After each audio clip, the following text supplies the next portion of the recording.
Bienvenue pour cette nouvelle définition du dictionnaire de l'immobilier LMNP.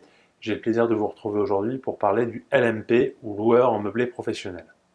Alors le LMP, c'est un régime fiscal, celui du loueur en meublé professionnel, qui en fait s'apparente au loueur en meublé, mais exercé à titre d'activité principale.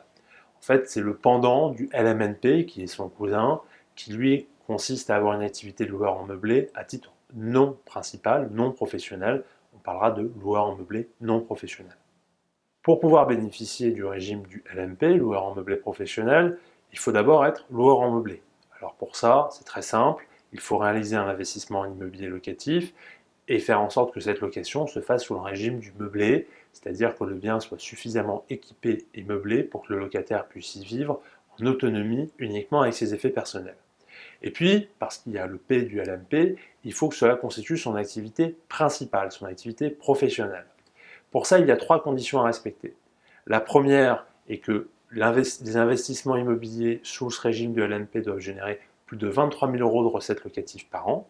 La deuxième, c'est que ces recettes locatives doivent constituer plus de la moitié des revenus du foyer fiscal.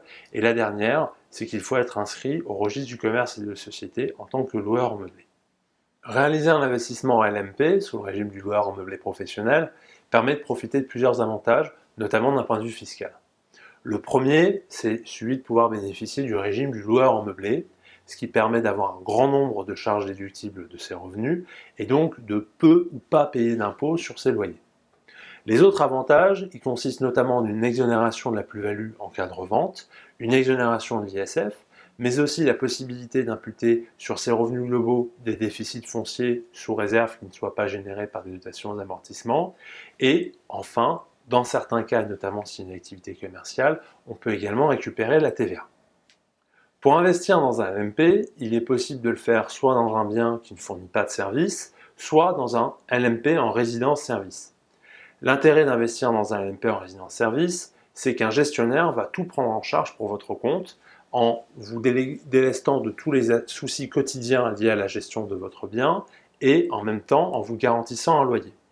En revanche, cela veut dire que vous allez être très dépendant de ce gestionnaire et il faut donc faire attention à investir dans un LMP géré par un gestionnaire de qualité et qui est situé dans une résidence-service fiable et rentable.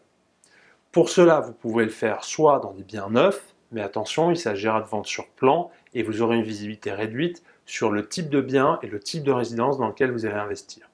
L'autre solution, c'est aussi d'investir dans des biens anciens, existants. On parlera à ce moment-là de LMP ancien, voire de LMP occasion.